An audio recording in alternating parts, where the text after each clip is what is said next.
Senior journalist Kommineni Srinivas గారు ఉన్నారు. Sir నమస్తే సార్. నమస్కారం సార్, కొన్ని విషయాలు ఈరోజు అసెంబ్లీలో వైఎస్ఆర్సీపీ ఎమ్మెల్యేలు బూచేపల్లి శివప్రసాద్, తాటిపత్రి చంద్రశేఖర్, ఆకేపాటి అమర్నాథ్ రెడ్డి, మత్స్యరస విశ్వేశ్వరరాజు, ఈ నలుగురు ఎమ్మెల్యేలు ఎవరైతే ఉన్నారో వీళ్ళు అడిగినటువంటి ఒక ప్రశ్నకు లిఖితపూర్వకమైనటువంటి జవాబు ఆర్థిక శాఖ నుంచి వచ్చింది.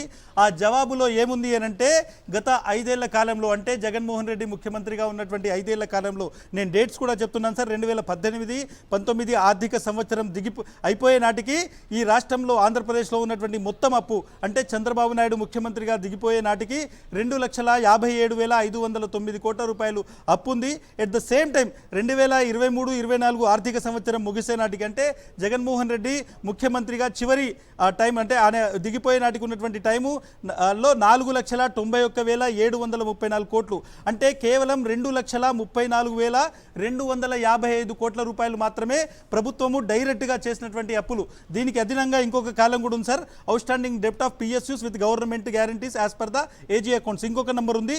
దాని ప్రకారం చంద్రబాబు నాయుడు దిగిపోయే నాటికి దాదాపు 49,442 కోట్లు ఎగ్జాక్ట్గా అప్పు ఉంది. At the same time Jaganmohan Reddy హయాంలో మనం చూసుకుంటే మొత్తం 1,54,777 కోట్లు, అంటే 1,05,000 కోట్ల రూపాయలు గవర్నమెంట్ ఏవైతే పిఎస్యూస్ ఉన్నాయో, లేకుంటే సివిల్ సప్లైకి సంబంధించిన కార్పొరేషన్ ఉన్నాయో, ఇవి చేసినటువంటి అప్పులు. అంటే కార్పొరేషన్ల ద్వారా చేసినటువంటి అప్పు 1,05,000 కోట్ల రూపాయలు, గవర్నమెంట్ డైరెక్ట్గా చేసినటువంటి అప్పు కేవలం 2,34,000 కోట్లు, రెండు కలుపుకుంటే 3,39,000 కోట్లు మాత్రమే గత 5 ఏళ్ల కాలంలో జగన్మోహన్ రెడ్డి చేసినటువంటి అప్పు అనేది అసెంబ్లీ సాక్షిగా ఆర్థిక శాఖ ఇచ్చినటువంటి డాక్యుమెంట్లో ఉంది సార్. ఒకవైపు 10 లక్షల కోట్లు, 14 లక్షల కోట్లు అనేటువంటిది ఎన్నికల సమయంలో జరిగినటువంటి ప్రచారాన్ని మనం చూసాం. ఈ డాక్యుమెంట్ వచ్చిన తర్వాత ప్రభుత్వం నుంచి ఏమైనా రియాక్షన్, నిజంగానే తప్పు చేశామని ఒప్పుకునేటువంటి ఏమైనా ఫీలింగ్ గవర్నమెంట్ నుంచి వచ్చేటువంటి అవకాశం ఉంటుందా సార్? ఏమి ఉండదు మిత్రమా. రాజకీయం అనేది ఒక మహా క్రూరమైనటువంటి పరిణామం కింద తెలుగుదేశం పార్టీ వచ్చిన తర్వాత మనం గమనిస్తా ఉన్నాం. రాజకీయం ఎంత క్రూరంగా ఉంటుందో, అలాగే ఎల్లో మీడియా అంటాం కదా, మీడియా ఎంత దుర్మార్గంగా ప్రవర్తించవచ్చు అనేది తెలుసుకోవాలంటే గత 5 ఏళ్లుగా, అంటే జగన్ గారి ప్రభుత్వం ఉన్న 5 ఏళ్లలోనూ తెలుగుదేశం చేసిన ప్రచారాలు కానీ, పవన్ కళ్యాణ్ చేసిన ప్రచారాలు కానీ, ఎల్లో మీడియా, ఈనాడు, ఆంధ్రజ్యోతి వంటివి చేసినటువంటి దుర్మార్గపు అబద్ధాల ప్రచారం కానీ, వీటిని కనుక పరిశోధిస్తే ఒక మంచి పిహెచ్డి వస్తుంది అనమాట. అంత దారుణంగా అబద్ధాలను ప్రచారం చేశారు.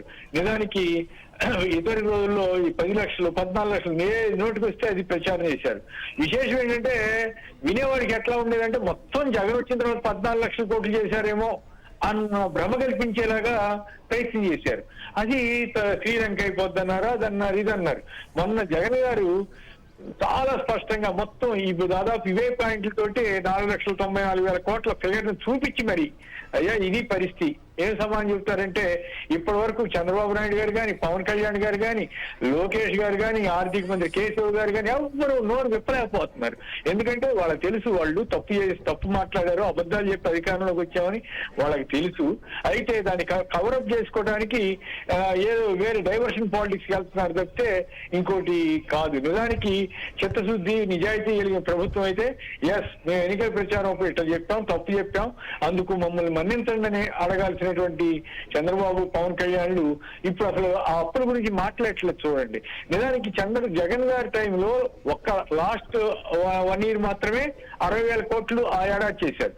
కానీ అది కూడా 2 ఏళ్లు కరోనా. మీరు ఇక్కడ గమనించవలసిన అవసరం ఏంటంటే, ఎక్కడ చంద్రబాబు గారు కానీ, పవన్ వీళ్ళెవ్వరు, ఆర్థిక మంత్రి కానీ, వీళ్ళెవ్వరు కూడా 2 ఏళ్లు కరోనా వచ్చింది. ఆ కరోనా సంక్షోభంలో కేంద్రం కానీ, అన్ని రాష్ట్రాలు కానీ అప్పులు చేయక తప్పలేదు, అప్పులు చేసుకోండి కేంద్రమే చెప్పింది, అప్పులు ఇచ్చింది అనే విషయాన్ని దాచేసి ఆ 2 ఏళ్లు కూడా లెక్కేసి అన్ని లక్షల కోట్లు, ఇన్ని లక్షల కోట్లు అని పచ్చి అబద్ధాలు ప్రచారం చేసి ప్రజల్ని మోసం చేశారు.